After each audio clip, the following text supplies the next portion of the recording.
में पूछता है तो आपकी डेफिनेशन क्या होगी? आपकी डेफिनेशन होगी it is the device which convert chemical energy into the electrical energy. एक ऐसा डिवाइस जो केमिकल एनर्जी को इलेक्ट्रिकल एनर्जी में by indirect redox reaction convert करता है, उसे हम इलेक्ट्रोकेमिकल सेल के नाम से पहचानते हैं। होपफुली सभी बच्चों को डेफिनेशन याद हो जाएगी। अगर मैं दोबारा से पूछूंगा तो आप सही जवाब दे पाएंगे। अब जरा कुछ क्वेश्चंस के आंसर की तरफ बढ़ते हैं। आप कोशिश करना, मैं कुछ आपसे क्वेश्चन पूछता हूं और लेट्स सी आपके जवाब क्या होंगे। जरा इसको समझने की कोशिश करते हैं।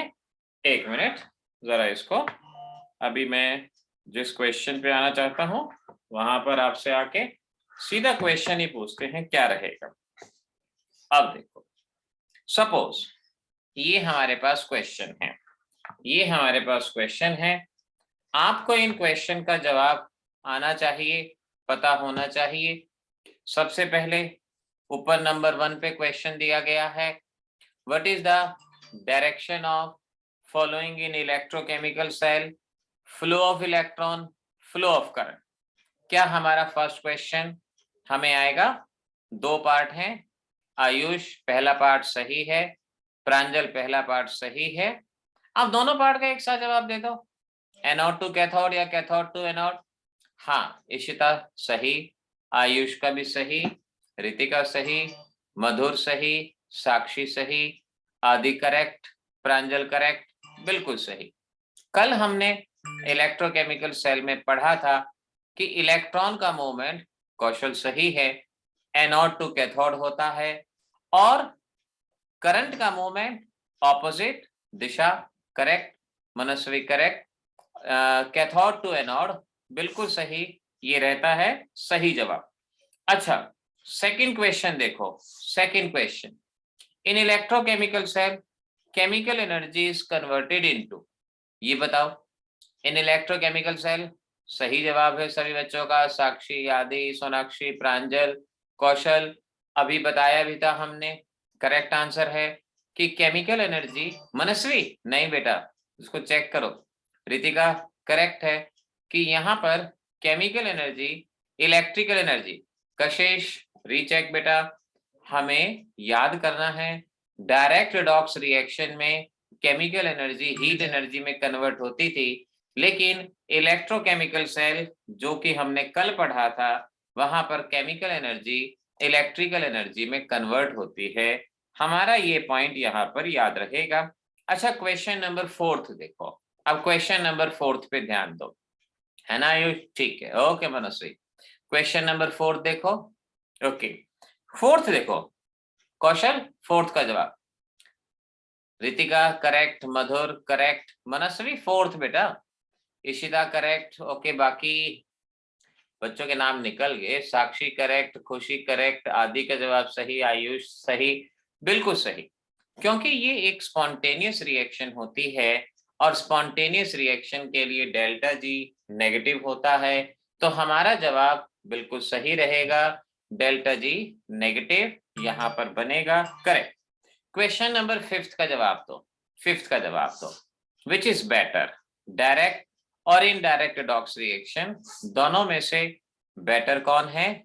अभी तक जो जवाब आ रहे हैं बिल्कुल सही है, आदि का, मनस्वी का, भुवी का, कौशल का, आयुष का सही जवाब, इशिता, मनस्वी, मधुर, प्रगति, दिशा, साक्षी करेक्ट, उदी करेक्ट, प्रांजल करेक्ट। डायरेक्ट रेडॉक्स रिएक्शन में कल हमने लिमिटेशन पढ़ी थी, वहां पर जाना था कि केमिकल एनर्जी हीट एनर्जी में कन्वर्ट होती है, इसीलिए हमारे किसी काम का नहीं है। और इनडायरेक्ट रेडॉक्स रिएक्शन में केमिकल एनर्जी इलेक्ट्रिसिटी में कन्वर्ट होती है और ये हमारे काम का। Now the question number 6, the last one, it is important. Now correct answer बताने की कोशिश करो। आयुष थोड़ा सा करेक्ट आंसर इसमें बताओ। कौशल सही है, कौशल का जवाब सही है। इशिता थोड़ा सा और बेटर वे में जाओ, मधुर और बेटर वे में जाओ, ये तो पहचान बताई थी। आदि और बेटर वे में जाओ, सही ढंग से जवाब देने की कोशिश करो। क्वेश्चन है, एनोड पे नेगेटिव चार्ज होता है, क्यों होता है? आप में से काफी बच्चे लिख रहे हैं कि वहां ऑक्सीडेशन होता है। ये जवाब में नंबर नहीं मिलेंगे। हाँ, ये मैंने बताया था कि एनोड पे ऑक्सीडेशन होता है, लेकिन ऑक्सीडेशन होने से नेगेटिव चार्ज का क्या संबंध हुआ, नेगेटिव चार्ज क्यों आया? आपको तो ये बताना है नेगेटिव चार्ज आया। दिशा का जवाब सही है। इशिता का जवाब वी कैन से अप्रोक्सीमेटली सही है। और थोड़ा सा इसमें बस सेंटेंस में थोड़ा सा आगे पीछे करना है। आदि सही है, आदि का जवाब ये बिल्कुल सही है, क्योंकि हम जानते हैं, भूवि भी सही है, कि जब जब ऑक्सीडेशन होता है वहां पे सोर्स ऑफ इलेक्ट्रॉन, लगातार इलेक्ट्रॉन जनरेट होते हैं, और लगातार इलेक्ट्रॉन जनरेट होने की वजह से नेगेटिव चार्ज। ध्यान रखो, जिन बच्चों को नहीं आया था मैं याद दिला दूं, कल मैंने बताया था कि यहाँ पे लगातार इलेक्ट्रॉन जनरेट होते हैं। Anode is a source of electron, लगातार इलेक्ट्रॉन जनरेट होगा, सोर्स ऑफ इलेक्ट्रॉन है, और इस वजह से यहाँ पे नेगेटिव चार्ज होगा। इस बात को ध्यान रखना, ठीक है ना। चलो, आज के लिए शुरुआत में एक दो पॉइंट याद रखना, मैं हटा दूंगा फिर। एनोड मैंने बताया था जहां पे ऑक्सीडेशन होता है, और कैथोड मैंने बताया था जहां पे रिडक्शन होता है। ये बात तो मैंने अभी देख ली, आप सभी बच्चों को याद है, आप सभी बच्चों को पता है। कल मैंने इलेक्ट्रोड पोटेंशियल का टॉपिक बताया था। इलेक्ट्रोड पोटेंशियल का मतलब था टेंडेंसी टू लूज और गेन इलेक्ट्रॉन, और उसमें भी मैंने साफ साफ तौर पे कहा था दो तरह का होता है, ऑक्सीडेशन रिडक्शन, लेकिन हम हमेशा रिडक्शन पोटेंशियल मानते हैं, रिडक्शन पोटेंशियल को कंसीडर करते हैं, ये हम जानते हैं। अब सपोज आपको दो एलिमेंट दिए गए हैं, एलिमेंट एक्स एलिमेंट वाई, और आपसे कहा एक को एनोड बनाओ, एक को कैथोड बनाओ। एलिमेंट एक्स एलिमेंट वाई, एक को एनोड बनाओ, एक को कैथोड बनाओ, तो आप किस तरह से एनोड सिलेक्ट करेंगे, किस तरह से कैथोड सिलेक्ट करेंगे? क्या कोई बच्चा बताएगा? अगर दो एलिमेंट हैं एक्स और वाई, उनका इलेक्ट्रोड पोटेंशियल गिवन है, तो आप कैसे एनोड सिलेक्ट करेंगे और कैसे कैथोड सिलेक्ट करेंगे? जरा इस बात को सोच के बताओ। प्रांजल बिल्कुल सही, कौशल सही, आयुष आपने क्या लिखा है वो थोड़ा समझ में नहीं आया, उसको थोड़ा इलेबोरेट करके लिखो। मनस्वी बिल्कुल सही जवाब है। इसका मतलब बच्चों को पहले पढ़ाया हुआ कुछ ना कुछ तो याद है, ये हम मान लें कि जो हमने पहले मेहनत की है वो कुछ ना कुछ याद है। तो याद रखो, एनोड आज के लेक्चर के लिए याद रखना, उसे माना जाता है जिसका रिडक्शन पोटेंशियल लो होता है, और कैथोड उसे माना जाता है जिसका रिडक्शन पोटेंशियल ज्यादा होता है। अगर आपके पास दो इलेक्ट्रोड हैं, तो उसमें से किसको खुद से सिलेक्ट करना हो कि कौन एनोड कौन कैथोड, तो याद रखना एनोड वो होगा जिसका इलेक्ट्रोड पोटेंशियल कम है, कैथोड वो होगा जिसका इलेक्ट्रोड पोटेंशियल ज्यादा है। या तो क्वेश्चन सॉल्व करते वक्त आपको बताया जाएगा कि भाई ये एनोड है, ये कैथोड है, लेकिन अगर एनोड और कैथोड आपको नहीं बताया जाता, तो आप इस बात को यहां से याद रख लोगे कि जिसका लो रिडक्शन पोटेंशियल है वो एनोड है, और जिसका हाई रिडक्शन पोटेंशियल है वो कैथोड है। इस बात को आप याद रखोगे। चलो, ये हुआ, ये बात क्लियर हुई, क्योंकि हर पॉइंट क्लियर होना चाहिए, हर पॉइंट आपको पता होना चाहिए ना। अब रिप्रेजेंटेशन ऑफ इलेक्ट्रोकेमिकल सेल, आगे आपके सिलेबस में न्यूमेरिकल आएंगे, क्वेश्चंस आएंगे, तो आपको सेल रिप्रेजेंट करने का मेथड आना चाहिए। सेल रिप्रेजेंट करने के लिए आपको शायद याद होगा, हमेशा ऐसा डायग्राम आपको नहीं दिया जाएगा, आपको शॉर्ट मेथड पता होना चाहिए कि इस डायग्राम को कुछ सिंबल के जरिए कैसे लिखा जाता है, ये आपको पता हो। तो मैं यहां पर लिखता हूं रिप्रेजेंटेशन ऑफ सेल, तो याद होगा एनोड का मेटल, सबसे पहले मेटल ऑफ एनोड, आपका एनोड जिस मेटल का बना है उसे लिखा जाता है। फिर लिखते हैं cation of anodic solution, anodic solution का जो भी कैटायन है। फिर लिखते हैं ब्रैकेट में कंसंट्रेशन, फिर डबल बार। डबल बार का मतलब पता है ना क्या होता है? डबल बार का मतलब सॉल्ट ब्रिज। पहले एनोड, क्योंकि लेफ्ट में एनोड है तो पहले एनोड, फिर cation of anodic solution, double bar का मतलब सॉल्ट ब्रिज, फिर लिखते हैं cation of cathodic solution. Cathodic solution का जो भी कैटायन है उसको लिखा जाता है, और उसके बाद यहां लिखते हैं कंसंट्रेशन, और उसके बाद यहां पर लिखते हैं metal of cathode. Metal of cathode. इस तरह से अगर आपको याद होगा तो बड़ी आसानी से हम सेल को रिप्रेजेंट कर सकते हैं। मैं इसको एग्जाम्पल को बताऊंगा और क्वेश्चन आपसे सॉल्व करवाऊंगा, तो आप अच्छे से ध्यान रख लो। पहले एनोड, फिर एनोडिक का कैटायन, फिर सॉल्ट ब्रिज, फिर कैथोड का कैटायन, और फिर लिखते हैं कैथोड। जैसे ऊपर वाली सेल में देखो, एनोड किसका बना है? जिंक का, तो यहां पर एनोड लिखेंगे जिंक। जिंक सॉलिड है, कोशिश करो कि फिजिकल स्टेट साथ के साथ जरूर लिखो, वो लिखना जरूरी है। फिर cation of anodic solution. Anodic solution का कैटायन जिंक सल्फेट का सॉल्यूशन है, तो कैटायन कौन होगा? Zinc ion. सॉल्यूशन है, हमेशा एक्वस होगा। कंसंट्रेशन आप देख सकते हो यहां ब्रैकेट में दी गई है आपको 1 मोलर, तो कंसंट्रेशन लिख दोगे आप 1 मोलर। फिर लिखोगे डबल बार। डबल बार का मतलब सॉल्ट ब्रिज होता है। अब क्या करोगे? Cation of cathodic solution. Cation of cathodic solution कौन होगा? कॉपर आयन, यानी कॉपर +2 एक्वस, और फिर उसकी कंसंट्रेशन, और लास्ट में कैटायन यानी कॉपर सॉलिड। इस तरह से आपको सेल रिप्रेजेंट करना आना चाहिए। अगर कहीं किसी बच्चे को कोई डाउट है तो बेशक से पूछ लेना कि यहाँ पर बहुत सिंपल, एनोड का metal, metal ion of anode, bracket में कंसंट्रेशन। आप जल्दबाजी में गलती कर बैठते हैं, आप यहाँ पर फिजिकल स्टेट नहीं लिखते। आपको फिजिकल स्टेट लिखनी आनी चाहिए, पता होना चाहिए। अब इसके साथ साथ आपको इसकी रिएक्शन लिखनी आनी चाहिए। अगर आपको कोई सेल दी गई है तो सेल की रिएक्शन जरूरी है, एन फैक्टर जरूरी है, दो चीजें और जाननी है। अभी क्वेश्चन दूंगा तो इसीलिए जरा इसको ध्यान से करो। तो सेल रिएक्शन कैसे लिखोगे? सेल रिएक्शन लिखने के लिए बहुत सिंपल, क्या करोगे? Left to right, left right, left right करो। पहले एनोड का लेफ्ट राइट, फिर कैथोड का लेफ्ट राइट। एनोड में लेफ्ट टू राइट देख सकते हो क्या गिवन है? जिंक गिव्स यू जिंक +2, तो हम लिखेंगे zinc solid gives you zinc +2। अब जिंक से जिंक +2 बनता है, कितने इलेक्ट्रॉन का लॉस होगा? 2 इलेक्ट्रॉन।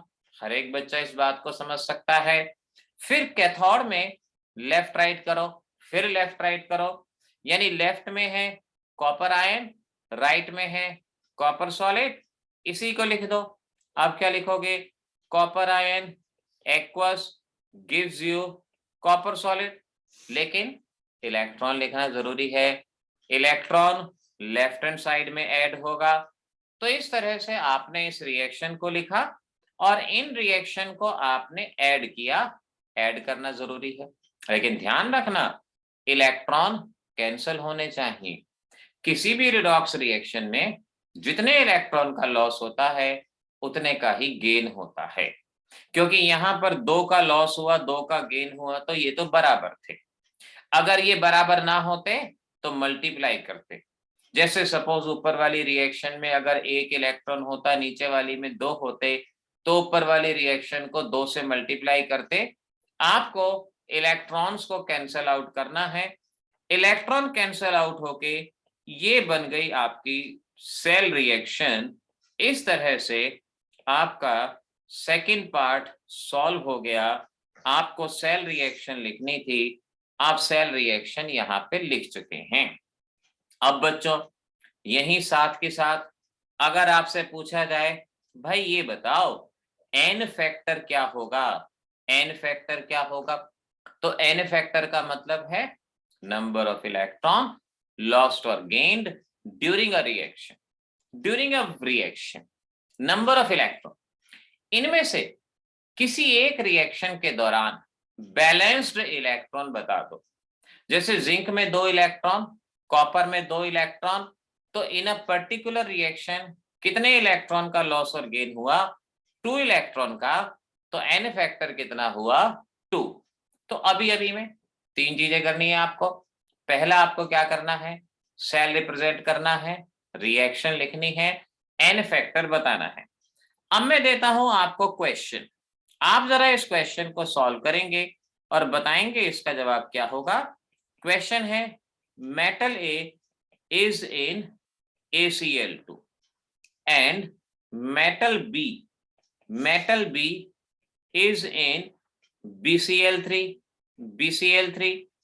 इसकी कंसंट्रेशन 0.1 मोलर, इसकी concentration 0.01 molar, E0A 0.15 volt, E0B 0.25 volt.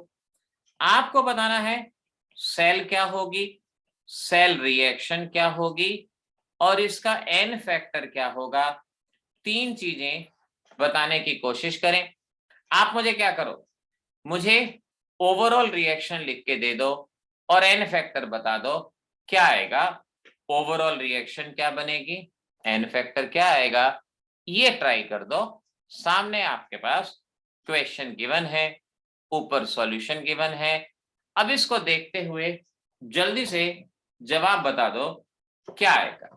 Try करो, मैं इंतजार कर रहा हूं।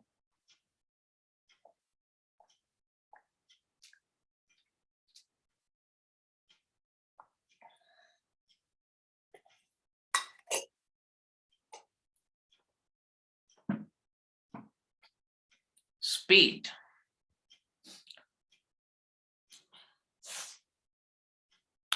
ओके भूवी, एन फैक्टर ही बताओ। रिएक्शन में सिर्फ रिएक्टेंट पार्ट लिख दो, वो भी बहुत है। अगर टाइप करने में ज्यादा समय लगता है तो रिएक्शन में रिएक्टेंट पार्ट लिख दो। ओके, कौशल सही, भूवी सही। एन फैक्टर बताना है। कौशल, अगर आपने ये एन फैक्टर 3 लिखा है तो ये गलत है। N factor, Ayush N factor सही है, मनस्वी सही है।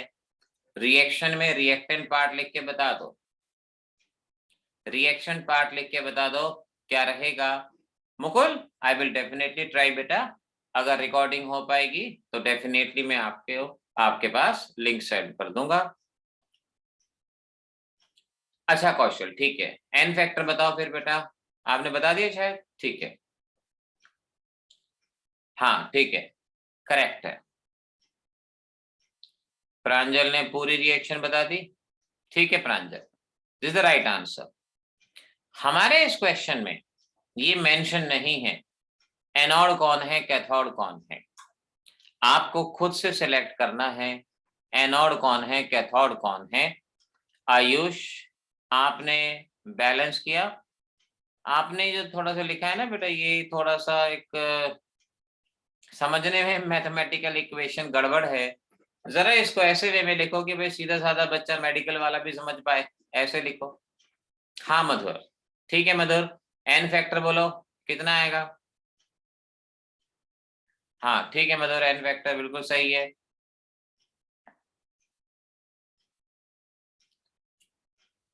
हमारे इस क्वेश्चन में मेंशन नहीं है एनोड कौन है, तो मैंने आपको आज शुरुआत में बताया था जिसका इलेक्ट्रोड पोटेंशियल कम होता है वो एनोड होता है और जिसका इलेक्ट्रोड पोटेंशियल ज्यादा होता है वो कैथोड होता है। ए का इलेक्ट्रोड पोटेंशियल 0.15 है तो ए आपका एनोड हुआ और बी आपका कैथोड हुआ, ये हमने देख लिया। तो चाहो तो अलग से लिख सकते हो A is anode and B is cathode, ये अलग से लिख सकते हो। अब रिप्रेजेंटेशन में मैंने पहले बताया था मेटल ऑफ एनोड, एनोड का मेटल है ए, तो आप पहले लिखोगे ए सॉलिड, हमेशा सॉलिड होगा, मेटल है। फिर cation of anodic solution ACl2 है, तो कैटायन कौन होगा A+2, एक्वस और उसके साथ 0.1 मोलर कंसंट्रेशन सॉल्ट ब्रिज। इसके बाद cation of cathodic solution, cathodic solution में BCl3 है, तो कैटायन कौन होगा? B+3। गलती मत करना, जितने बच्चों ने खैर जवाब दिया है बिल्कुल सही जवाब दिया है, किसी ने भी इस बात की गलती नहीं की है। कैटायन का, कैथोड का मेटल बी रहेगा। ये आपके पास सेल रिप्रेजेंटेशन, ये यहां पर सेल आपके पास बन जाएगी, चेक कर लो, यही सेल होनी चाहिए। फिर रिएक्शन में left to right, A solid gives you A+2, साथ में 2 इलेक्ट्रॉन, एक्वस लिखना मत भूलना। फिर उसके बाद B+3 aqueous 3 electron, B solid लिखना मत भूलना। अब एक में 2 इलेक्ट्रॉन, एक में 3 electron, multiply by 3 multiply by 2, electron से electron cancel out, thrice A solid twice B+3 aqueous thrice A+2 twice B solid. ये है आपकी इक्वेशन। जिन भी बच्चों ने जवाब दिया है सभी का जवाब बिल्कुल सही है, सभी में से किसी ने भी कोई गलती नहीं की है। इस तरह से ये इक्वेशन बनेगी। जहां तक n फैक्टर की बात है, पर रिएक्शन 6 इलेक्ट्रॉन, 3 इंटू 2 6 हो गया, या 2 इंटू 3 6 हो गया, तो n फैक्टर यहाँ पर 6 रहेगा। आगे नर्नस्ट इक्वेशन के डेल्टा जी के न्यूमेरिकल सॉल्व करोगे, वहां पे इसकी जरूरत पड़ेगी, तो इसको भूलना नहीं है, ये आपने याद रखना है, ये आपको यहाँ अच्छे से पता होना चाहिए। हो गया? इलेक्ट्रोकेमिकल सेल क्या है, इलेक्ट्रोड पोटेंशियल क्या है, electrode potential anode cathode cell को कैसे रिप्रेजेंट करते हैं, अब ये सारी बातें आप सीख चुके हैं। अब चलो आगे बढ़ते हैं।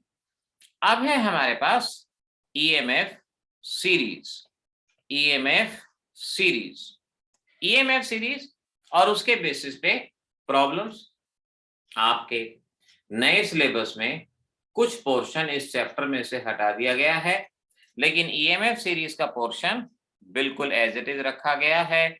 आसान सा टॉपिक है, तो जल्दी से जान लो ईएमएफ सीरीज किसे कहते हैं। सबसे पहले तो ये पता होना चाहिए, बताएंगे कोई? ईएमएफ सीरीज जहां पर एलिमेंट को अरेंज करते हैं, या एलिमेंट को उनके ऑक्सीडेशन पोटेंशियल में, या एलिमेंट को उनके रिडक्शन पोटेंशियल में, या उनके इंक्रीजिंग ऑर्डर में या डिक्रीजिंग ऑर्डर में। प्रैक्टिकल वगैरह में वाइवा होंगे ना, ऐसे ही उलझाने की कोशिश करेंगे कि इंक्रीजिंग ऑर्डर में, डिक्रीजिंग ऑर्डर में, किस ऑर्डर में अरेंज किया जाता है ईएमएफ सीरीज को। तो हम कहेंगे in which elements are arranged in increasing order of reduction potential, increasing order of reduction potential। जब एलिमेंट्स को increasing order of reduction potential में अरेंज किया जाता है, उसे हम ईएमएफ सीरीज के नाम से जानते हैं। कुछ मेंबर आपको याद रखने हैं, जैसे लिथियम -3.04, सोडियम -2.71। बहुत सारे एलिमेंट हैं, लेकिन जितने एलिमेंट कहूं कम से कम उतने आपको यहां पर याद रखने हैं। हाइड्रोजन 0, ऐसे ही कॉपर 0.34, सिल्वर 0.80 और फ्लोरीन 2.87। कम से कम इतने एलिमेंट हर बच्चा याद रख सकता है। तो जब एलिमेंट्स को increasing order of reduction potential में अरेंज किया जाता है, देखो कभी भी अगर ऐसे बोलते हैं ना इन the order of electrode potential, तो इसका सीधा सा मतलब होता है रिडक्शन पोटेंशियल। हमेशा रिडक्शन पोटेंशियल के इंक्रीजिंग ऑर्डर में अरेंज करना है, इसे ईएमएफ सीरीज के नाम से पहचाना जाता है। अब बारी आती है application, application of EMF series. अब ये भी हमें याद हो एप्लीकेशन ऑफ ईएमएफ सीरीज। छोटी छोटी चीज लेकिन क्वेश्चन बनते हैं और वो क्वेश्चन आसानी से सॉल्व होते हैं, उनमें कोई भी खास प्रॉब्लम आपको नहीं आती, आसानी से बता सकते हो। एक बार में ही हम तीन चीजों को लेंगे। E naught reduction directly proportional to oxidizing nature. अगर ऐसा क्वेश्चन आता है कौन स्ट्रॉन्ग ऑक्सीडाइजिंग एजेंट है, directly proportional, inversely proportional to reducing nature, जिसका रिडक्शन पोटेंशियल कम होगा स्ट्रॉन्ग रिड्यूसिंग एजेंट होगा, inversely proportional to reactivity of matter. देखो तीन एप्लीकेशन है, लेकिन तीनों एप्लीकेशन को हम एक साथ पढ़ रहे हैं, साथ साथ देख रहे हैं। अब E naught reduction directly proportional to oxidizing agent, जिसका रिडक्शन पोटेंशियल ज्यादा होगा। सामने सीरीज दी गई है, यहां देख के बता सकते हो स्ट्रॉन्गेस्ट ऑक्सीडाइजिंग एजेंट कौन होगा। स्ट्रॉन्गेस्ट ऑक्सीडाइजिंग एजेंट कौन होगा, जिसका रिडक्शन पोटेंशियल सबसे ज्यादा होगा। और आप रिडक्शन पोटेंशियल सबसे ज्यादा देख ही सकते हो किसका है, सही जवाब आ रहे हैं। आप बच्चे अपना आराम से अपने फोकस को मेंटेन करो, अगर चीजें आती हैं तो उसको रिवीजन करो, देखो क्या आप उस बात का सही जवाब स्टिल जानते हो या दोबारा से रिवीजन करना होगा। तो strongest oxidising agent fluorine, strongest reducing agent class 11th में एस ब्लॉक का बहुत इंपॉर्टेंट क्वेश्चन है ये, which is the strongest reducing agent. तो जिसका इलेक्ट्रोड पोटेंशियल कम होगा, और सबसे कम किसका है, लिथियम का। तो हम कहेंगे स्ट्रॉन्गेस्ट रिड्यूसिंग एजेंट कौन है हमारे पास, लिथियम, क्योंकि इलेक्ट्रोड पोटेंशियल सबसे कम है। ठीक बात है। अच्छा बताना जरा, अगर मैं कहता हूं सिल्वर, जिंक, कॉपर, इन तीनों में से लीस्ट रिएक्टिव कौन है। सिल्वर, जिंक, कॉपर, इन तीनों में से लीस्ट रिएक्टिव कौन है, जवाब दो। कौशल का जवाब सही है, silver, zinc, copper least reactive. सोच के बताओ बेटा, सामने सीरीज गिवन है। प्रांजल का जवाब ठीक है, इशिता का जवाब ठीक है, बाकी कहां सो गए कहां खो गए, मनस्वी नहीं, गलत है बेटा। गीतिका सही है, आदि सही है, सोनाक्षी सही, प्रगति नहीं बेटा, रीचेक करो। मैंने कहा silver, zinc, copper least reactive कौन है, उदी सही है, आयुष सही है। कुछ ही गलतियां हैं लेकिन मैक्सिमम जवाब सही हैं। आपको लीस्ट रिएक्टिव बताना है, तो लीस्ट रिएक्टिव का मतलब क्या होगा, जिसका रिडक्शन पोटेंशियल ज्यादा है। अब सिल्वर, कॉपर, जिंक सामने मेंशन है, ज्यादा पोटेंशियल किसका है, सिल्वर का, तो लीस्ट रिएक्टिव कौन होगा, सिल्वर होगा। अब मनस्वी, अंशुल, भारद्वाज दोनों का जवाब सही है। अगर मैं पूछता मोस्ट रिएक्टिव, तो मोस्ट रिएक्टिव वो होता जिसका रिडक्शन पोटेंशियल कम होता, लेकिन यहां पर हमारा जवाब सही है, silver is the correct answer we can say. चलो एक दो क्वेश्चन और देखते हैं। Arrange in the order of reducing nature, आपने रिड्यूसिंग नेचर में अरेंज करना है। आपको मैं कुछ चीजें दे रहा हूं, जरा ध्यान से करना। मेरी कोशिश होगी कि आप गलती करो, लेकिन आपकी कोशिश होगी मेरे ट्रैप में ना फंसो और सही ढंग से जवाब देने की कोशिश करो। ये आपको यहां पर मैंने दे दिया ए बी सी, इन्हें अरेंज करना है इन the order of reducing nature. Arrange कर दो डिक्रीजिंग ऑर्डर में, arrange in decreasing order of reducing nature, arrange कर दो। करो अरेंज, क्या बनता है जवाब देखते हैं आपका।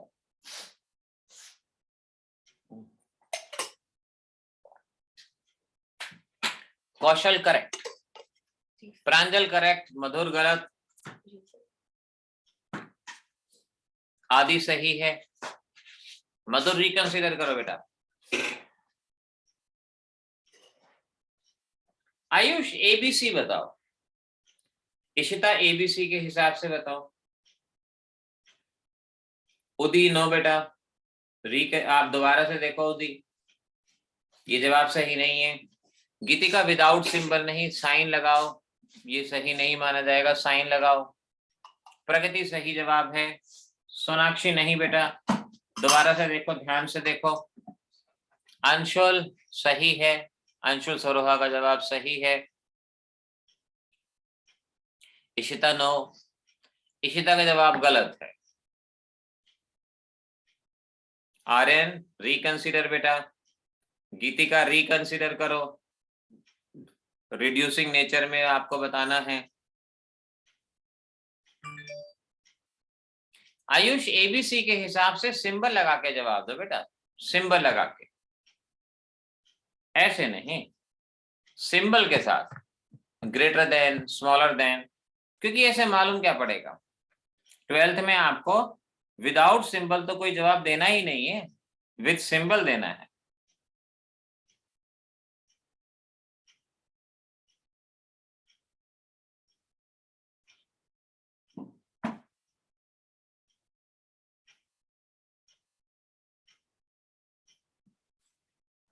हाँ Ishita, this is the right answer, correct answer. अच्छा अब देखो, जिन बच्चों से नहीं हो पाया देखो मैं बताता हूँ। पूरब सही है, आयुष सही है, बिल्कुल सही है। नहीं आयुष नहीं, this is not correct, mistake. कल मैंने एक बात साफ साफ बताई थी, इस पूरे चैप्टर में जब भी पोटेंशियल कंसीडर करोगे, रिडक्शन पोटेंशियल कंसीडर करोगे, इस पूरे चैप्टर में जब भी पोटेंशियल कंसीडर करोगे, रिडक्शन पोटेंशियल, तो पहले चेक करो फर्स्ट वाले में मेंशन नहीं है लेफ्ट राइट, तो ये ऑटोमेटिकली रिडक्शन पोटेंशियल है, तो ये तो रिडक्शन पोटेंशियल ही है। दूसरे वाले में देखो लेफ्ट राइट चार्ज घट रहा है, ये भी रिडक्शन पोटेंशियल है, ये भी सही है। लेकिन तीसरे वाले में गड़बड़ है, तीसरे वाले में C से C+2 चार्ज बढ़ रहा है, ये ऑक्सीडेशन पोटेंशियल है, इसको रिडक्शन में बदलो। कैसे बदलोगे? आपको सिंबल बदलना होगा, C+2 ओब्लिक C और आगे नेगेटिव साइन लगाना होगा, तो -0.45 इस तरह से ये हो जाएगा, ये आपके पास सिंबल यहां पर आएगा। अब रिडक्शन पोटेंशियल अगर तीनों का बन चुका है, आगे तो सॉल्व करना आसान है। जिसका रिडक्शन पोटेंशियल कम होगा, तो सबसे कम पोटेंशियल किसका हुआ? C का, तो C फिर A और फिर B, ये आपका जवाब बनेगा।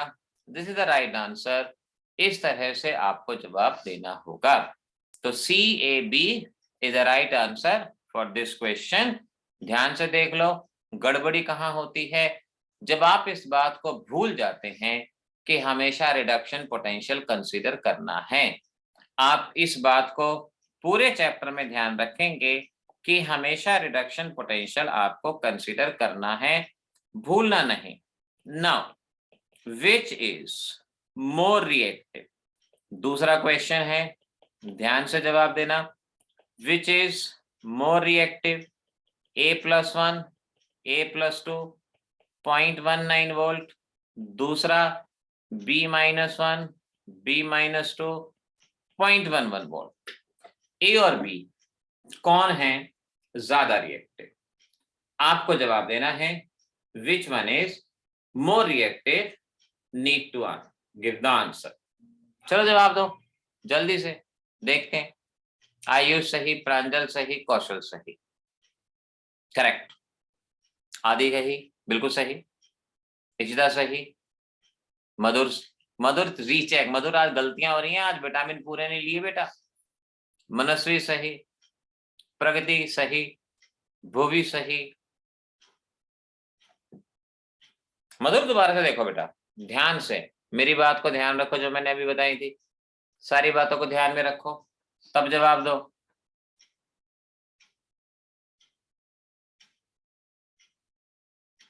खुशी सही, भूवि सही, और कोई बच्चा? कौन ज्यादा रिएक्टिव? अभी बताया, जिसका रिडक्शन पोटेंशियल कम होगा वही ज्यादा रिएक्टिव होगा। पूरब सही है, जवाब आपका सही है। रिडक्शन पोटेंशियल चेक करना है। सबसे पहले पोटेंशियल्स को देखो। रितिका नहीं बेटा, a+1 से +2, ध्यान से देखो। कल की बधाई की बात अगर भूल गए तो गड़बड़ी है। सोनाक्षी सही है, गीतिका सही है। a+1 से +2, लेफ्ट टू राइट चार्ज बढ़ रहा है। ये रिडक्शन पोटेंशियल नहीं है, ऑक्सीडेशन है। इसको आपने रिडक्शन में बदलना है, साइन नेगेटिव आएगा तो ये हो जाएगा 0.19 वोल्ट, माइनस में ये हो जाएगा। दूसरा रिडक्शन पोटेंशियल दिया गया है तो लोएस्ट वैल्यू 0.19 या आपका 0.11 माइनस 0.19 लोएस्ट वैल्यू, तो आपका जवाब होगा A is more reactive than B। Last में दिशा का जवाब आया है, सही है, A is more reactive than B। ये आपका जवाब यहां से आएगा, सही जवाब है, कोई गड़बड़ नहीं। हो जाएगा ना। 3 application, oxidising nature, reducing nature. कोशिश करो साथ के साथ क्लास में चीजें याद हो जाएं, कल जो पढ़ाया था वो भी याद रहे। अगर आपने अभी से इस बात का प्रण कर लिया कि भाई मैं कुछ भूलूंगा नहीं, अपनी रिवीजन को मेंटेन करूंगा, तो ऑब्वियस सी बात है पढ़ाई कुछ नहीं है, पढ़ाई में कुछ जान ही नहीं है, आसान है। लेकिन अगर कल पे टालते गए, परसों पे टालते गए, सेशन पे सेशन बीत जाएंगे, गड़बड़ी होगी। थोड़ा सा इस बात का ध्यान रखना। अच्छा, अब एक और कंसेप्ट दे रहा हूं। कंसेप्ट है more reactive metal can replace less reactive metal, can replace less reactive metal from compound। जो मोर रिएक्टिव मेटल होगा वो किसी भी कंपाउंड में से लेस रिएक्टिव मेटल को हटा देगा। More reactive can replace less reactive. More reactive का मतलब जिसका रिडक्शन पोटेंशियल कम है, और लेस रिएक्टिव का मतलब जिसका रिडक्शन पोटेंशियल ज्यादा है। इस बात को ध्यान रखना। क्वेश्चन है विच ऑफ द फॉलोइंग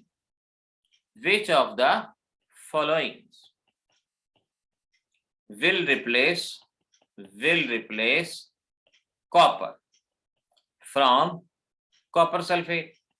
इनमें से कौन है जो कॉपर में से, कॉपर सल्फेट में से कॉपर को हटा देगा, ये बताने की कोशिश करना। ईएमएफ सीरीज में मैंने इनकी वैल्यू बताई थी, उन वैल्यूज को दिमाग में रखना। किसी की वैल्यू ना पता हो तो बेशक से पूछ लेना। आपसे पूछा गया है इनमें से कौन है जो कॉपर सल्फेट में से कॉपर को रिप्लेस करेगा, कॉपर को बाहर निकालेगा, ये आपको बताना है। इस टाइप का क्वेश्चन। आयुष का जवाब करेक्ट, सही। एक आदत डाल लो। नंबर 1, पहला पत्थर मारना है। हमेशा जो पहला पत्थर मारता है पहचान उसी की बनती है। मनस्वी सही। कितनी ही कंपनियां हैं जो इस वक्त वॉलेट का इस्तेमाल करती हैं, लेकिन नाम पेटीएम का ही है, क्योंकि पेटीएम सबसे पहले आया, पहला पत्थर उसने मारा। तो ध्यान रखो, कई बार नाम ही पहचान बन जाते हैं। अब कोई ये नहीं कहता कि वॉलेट से पेमेंट कर दो, लोग कहते हैं कि पेटीएम कर दो। लोग कहते हैं कि हमने कॉलगेट किया है, ये नहीं कहते कि ब्रश किया है, कॉलगेट किया है। तो वो नाम जो बनता है पहला पत्थर मारने वाले का। मनस्वी रिकंसिडर, गीतिका रिकंसिडर, इशिता रिकंसिडर। ध्यान से। आयुष का जवाब सही है, लेकिन बाकी जवाब रिकंसिडर। गीतिका रिकंसिडर। पूरब बिल्कुल ठीक जवाब है बेटा, वेरी गुड।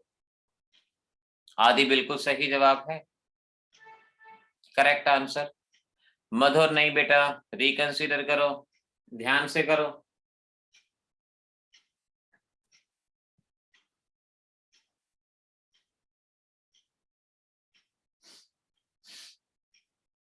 और देखो, और कोई बच्चा जवाब दो, फटाफट आंसर देने की कोशिश। आर्यन रिकंसिडर बेटा। प्रांजल का जवाब बिल्कुल सही है। मनस्वी रिकंसिडर, मनस्वी। कॉपर का रिडक्शन पोटेंशियल होता है 0.34 वोल्ट, 0.34 वोल्ट। तो जिसका भी रिडक्शन पोटेंशियल कॉपर से कम होगा वो कॉपर को रिप्लेस कर सकता है। जिसका भी रिडक्शन पोटेंशियल कॉपर से कम होगा, ए का देखो कॉपर से कम है, ए रिप्लेस कर सकता है। जिंक का देखो कॉपर से कम है, जिंक रिप्लेस कर सकता है। सोडियम का देखो कॉपर से कम है, रिप्लेस कर सकता है। तो आपका जवाब होगा ऑल थ्री, तीनों के तीनों रिप्लेस कर सकते हैं। रितिका मैंने बताया ना ऑल थ्री, क्योंकि तीनों का रिडक्शन पोटेंशियल कॉपर से कम है। ध्यान रखना, जिसका रिडक्शन पोटेंशियल लो होता है वो अपने से ज्यादा वाले को रिप्लेस कर सकता है। तीनों का रिडक्शन पोटेंशियल कॉपर से कम है, तो ये तीनों के तीनों कॉपर को रिप्लेस कर देंगे। तो आंसर आएगा all three, that is a, zinc and sodium, तीनों के तीनों रिप्लेस करेंगे। ये हमारा जवाब यहां पर बन जाएगा। ये जवाब आप दे सकते हो। होगी एप्लीकेशन। देखो, ऑक्सीडाइजिंग नेचर हो गया, रिड्यूसिंग नेचर हो गया, रिएक्टिविटी हो गई, अलग क्वेश्चन हो गए। अब जरा अगला पॉइंट ध्यान रखो, स्टैंडर्ड। ये नेक्स्ट एप्लीकेशन है, जो भी नंबर डाल लो। Standard EMF, E not cell. अगर मीनिंग जानते हो तो सही है, नहीं तो मीनिंग लिख लो। Standard EMF of cell, E not cell, इसे कहा जाता है ई नॉट सेल। ईएमएफ का मतलब इलेक्ट्रोमोटिव फोर्स, ईएमएफ को कहा जाता है। तो standard EMF of cell formula बहुत simple, E not cell, E naught cathode minus E naught anode. Standard reduction potential of cathode minus standard reduction potential of anode, ये formula हो जाएगा। Simple सा फार्मूला याद करो। अभी आज मैंने सेल रिप्रेजेंट करना सिखाया था, जहां पे कैथोड राइट हैंड साइड में, एनोड लेफ्ट हैंड साइड में। तो मैंने कहा E naught cathode minus E naught anode. इस बात को मैं ऐसे भी तो लिख सकता हूं, E naught right hand side minus E naught left hand side. इस तरह से लिखा जा सकता है, और इस तरह से आप इनके पोटेंशियल की वैल्यू बता सकते हैं, स्टैंडर्ड ईएमएफ कैलकुलेट कर सकते हैं। करेंगे, क्वेश्चन देता हूं, जरा बताना इनका स्टैंडर्ड ईएमएफ क्या होगा। मैं आपको कुछ सेल दे रहा हूं, जरा बताने की कोशिश करना ईएमएफ क्या होगा। इनके ई नॉट की वैल्यू भी साथ में दी जा रही है। बहुत ध्यान से समझते हुए सॉल्व करने की कोशिश करें, क्या जवाब आएगा। दो क्वेश्चन सामने हैं,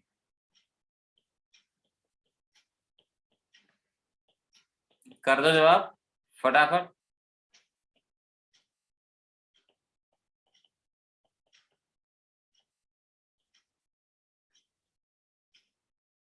मेरी कोशिश है मैं गलती करवाऊं, आपकी कोशिश है आप गलती ना करो। लेट्स सी, पहला जवाब सही है गीतिका का, गीतिका का सही है पहला जवाब। दोनों करो। आयुष नहीं बेटा, ध्यान से करो। प्रांजल सही है, दोनों जवाब आपके correct. Madhur very good, both are correct at last. हुआ। मनस्वी नहीं बेटा, मनस्वी आज गलती कर रहे हो थोड़ा सा, इसका मतलब ध्यान पूरा नहीं है, ध्यान रखो बेटा। रितिका सही है पहले का जवाब, गीतिका दोनों जवाब आपके बिल्कुल करेक्ट है बेटा, शाबाश।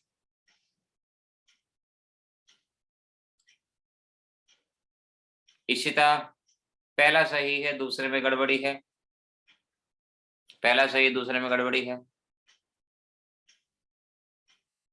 और देखो सिंपल क्या करना है, cathode minus anode, right hand side minus left hand side, यानी E not cell right hand side में कौन है, सिल्वर माइनस कॉपर पहले में, और दूसरे में क्या करना है, E naught B minus E naught A, यही तो करना है और क्या करना है।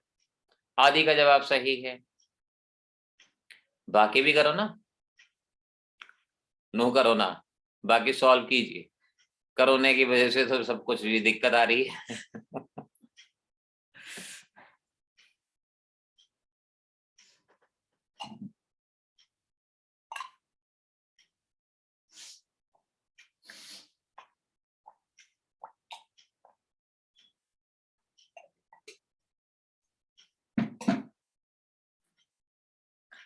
कहाँ रह गए, कहाँ छुपे हो कठोर, जवाब बताओ।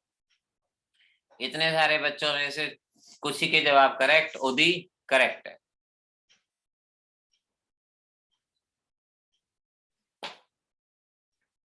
अंशुल सरोहा बिल्कुल सही, the Anshul Saroha correct answer. Ayush पहला गलत है, दूसरा सही है।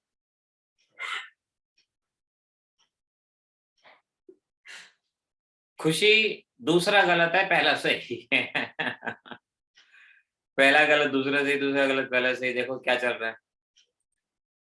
बस इतना ध्यान रखो कि पोटेंशियल आपका रिडक्शन होना चाहिए, अपने आप सही होगा। अगर आप इस बात पे गौर नहीं करोगे कि आपका पोटेंशियल रिडक्शन है, ऑक्सीडेशन है, तो गड़बड़ी वहां है। इशिता नहीं बेटा, नहीं,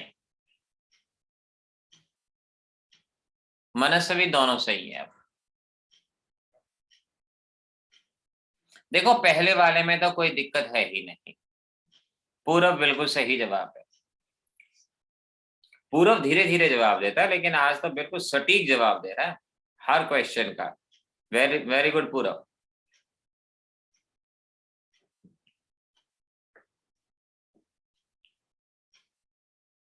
डॉक्टर भवित, आप भी रह रहे हैं बेटा?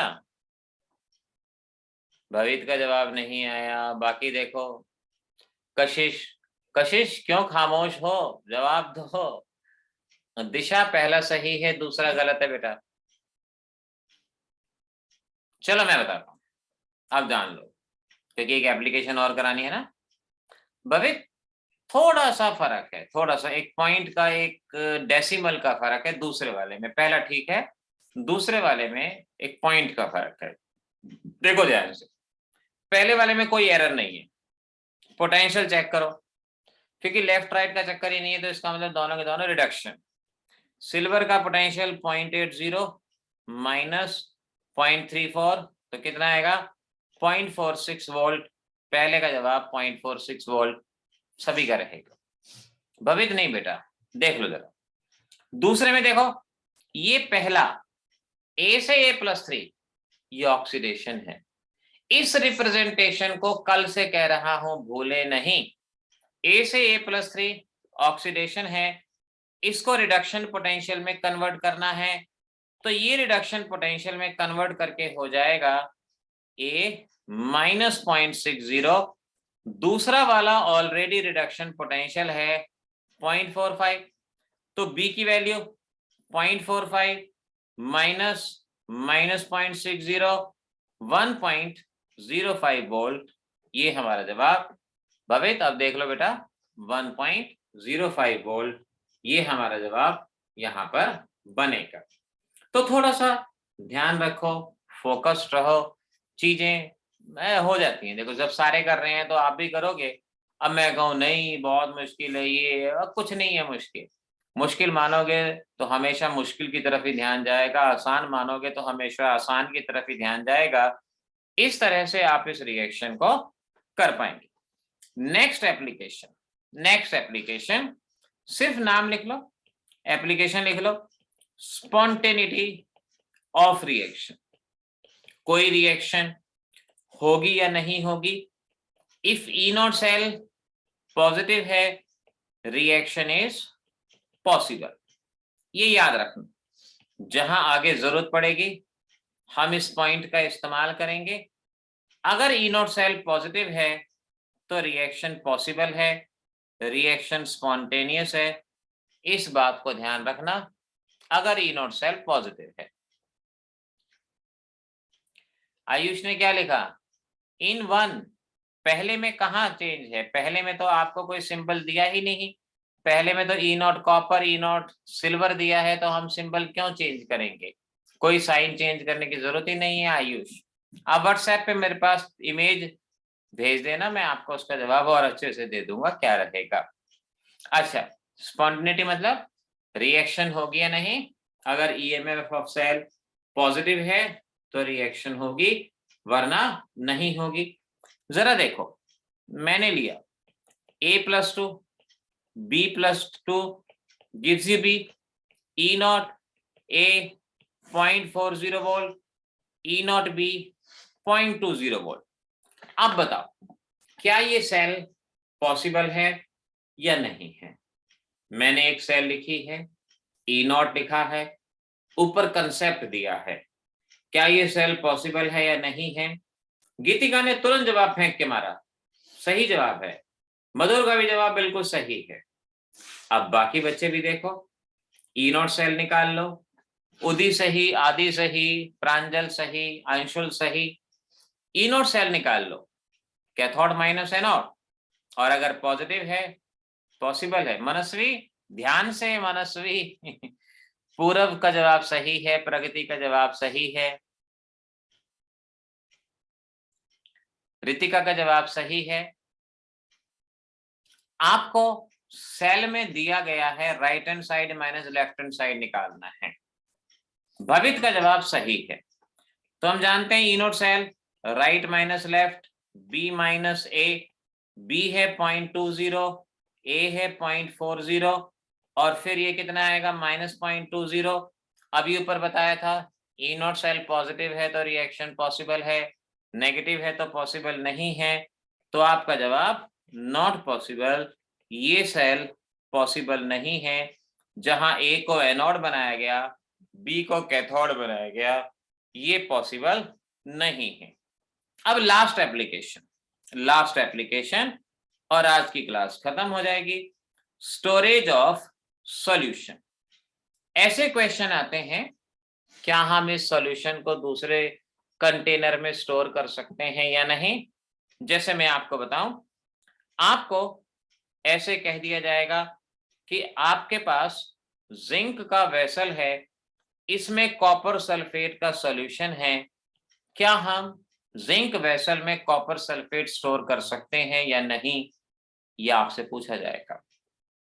कैसे जवाब देंगे। अगर रिएक्शन हो जाएगी तो नॉट पॉसिबल। देखो, अगर आपने किसी कंटेनर में सॉल्यूशन डाला और सॉल्यूशन रिएक्ट कर गया तो स्टोरेज तो हो ही नहीं सकता, वो तो सॉल्यूशन खराब हो गया। स्टोरेज के लिए कंडीशन क्या है, सॉल्यूशन खराब नहीं होना चाहिए, रिएक्शन नहीं होनी चाहिए, और रिएक्शन तब नहीं होती जब ई नॉट सेल नेगेटिव होता है। अभी ऊपर बताया, अगर ई नॉट सेल पॉजिटिव है तो रिएक्शन हो जाएगी, अगर रिएक्शन हो जाएगी तो खराब हो जाएगा, और अगर ई नॉट सेल नेगेटिव आएगा तो स्टोरेज पॉसिबल है। अब इसके लिए मैं आपको ट्रिक बता देता हूं। आपको क्या करना है, ई नॉट सेल निकालना है, E naught solution minus E naught vessel, ये फार्मूला। एक्चुअल फार्मूला तो कैथोड माइनस एनोड, लेकिन अगर जिंक इन कॉपर सल्फेट दे दिया, आप में से काफी बच्चे पहचान ही नहीं पाएंगे कौन कैथोड है कौन एनोड है। तो हमने थोड़ा सा मॉडिफाई कर दिया, हमने कह दिया सॉल्यूशन माइनस वेसल। अब सॉल्यूशन देखो, सॉल्यूशन किसका है ऊपर, कॉपर का, वेसल किसका है, जिंक का। कॉपर का रिडक्शन पोटेंशियल है 0.34 वोल्ट, जिंक का -0.76 वोल्ट, और ये आएगा 1.10 वोल्ट, क्योंकि ईएमएफ पॉजिटिव है। तो ऐसे जवाब लिखोगे, positive value of E not cell represent reaction takes place, represent reaction takes place and storage is not possible, storage is not possible। ये जवाब आपको देना होगा कि ई नॉट सेल पॉजिटिव है, रिएक्शन हो जाएगी, और स्टोरेज पॉसिबल नहीं होगा। इस तरह से जवाब दिया जाएगा। अब जरा बताना, मैं कहता हूं मेरे पास कंटेनर है ए का, सॉल्यूशन है BCl2 का, E0 A+2 A+3 0.20 volt, E0 B-2 0.10 volt. अब जवाब दो, क्या इसको स्टोर कर सकते हैं या नहीं कर सकते, ये आपको बताना है। क्या इसको स्टोर कर सकते हैं या नहीं कर सकते, ये जवाब आपको देना है। क्या जवाब होगा, जल्दी से बताओ। ओके प्रांजल, ईएमएफ निकाल के जवाब देना है, हम डायरेक्ट ही बता सकते हैं वैसे तो। ओके अंशुल करेक्ट, उदी करेक्ट, गीतिका करेक्ट, प्रगति करेक्ट, आदि करेक्ट।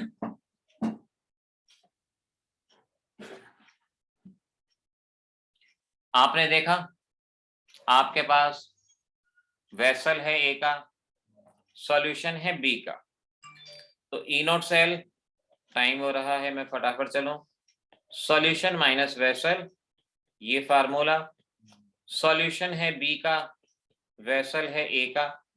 अब पोटेंशियल्स को चेक करो। पहला पोटेंशियल ऑक्सीडेशन है, +2 से +3 ऑक्सीडेशन है, ये कंसीडर नहीं करना, चेंज करोगे -0.20 हो जाएगा। दूसरा पॉजिटिव है, बस पुट द वैल्यू 0.10 -0.20 0.30, तो हम कहेंगे EMF ऑफ सेल पॉजिटिव है, hence reaction takes place and we can't store, हम इसे स्टोर नहीं कर सकते क्योंकि यहाँ पे EMF की वैल्यू पॉजिटिव है, ये रहेगा। ठीक है, चलो ये टॉपिक खत्म, कल नया टॉपिक लेकिन कंटिन्यूएशन में। ठीक है बेटा, चलें, ओके बाय बाय, आज के लिए इतना, कल करेंगे। ओके बच्चों, आयुष, इशिता, गीतिका, बाय बाय बेटा, मनस्वी बाय।